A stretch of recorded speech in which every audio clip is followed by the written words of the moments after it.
This is what I mean when I say luxury is not excess, but it's access. It's not about accumulation.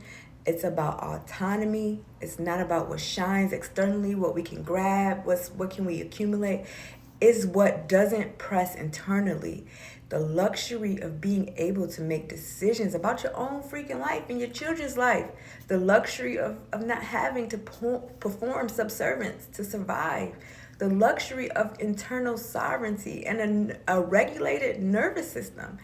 So Jacob painted luxury as access to freedom, to work for real wages, freedom to just exist.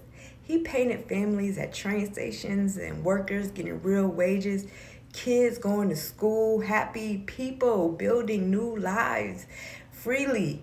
His art liberated our people by showing us that you come from strength. You come from people who chose themselves, even when the world chose to tell them, no, you can't do it. Here's the thing, though. Black art in America has always had to function as more than art. It has had to be evidence, solid evidence to live through the generations. And this was during a time when courts wouldn't listen. It had to be a testimony. When the newspapers wouldn't print our stories, it had to be the archives. When the history books erased it and changed it. Lawrence's migration series is now in museums, and it's studied in universities. It's considered one of the most important American artworks of the 20th century. Can you imagine? Oh my God. But it wasn't created for prestige. That's the whole thing. It was created and it became liberation work.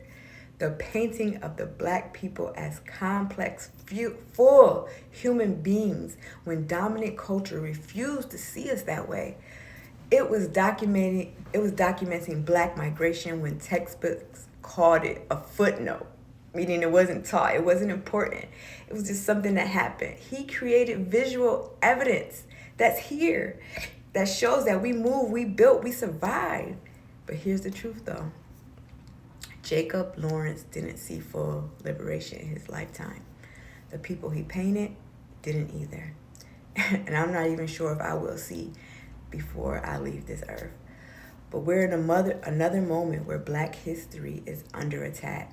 There is critical race theory bans, there is book bans, there are fights over curriculum. The same questions Lawrence faced. Whose story gets told? Who decides what's divisive?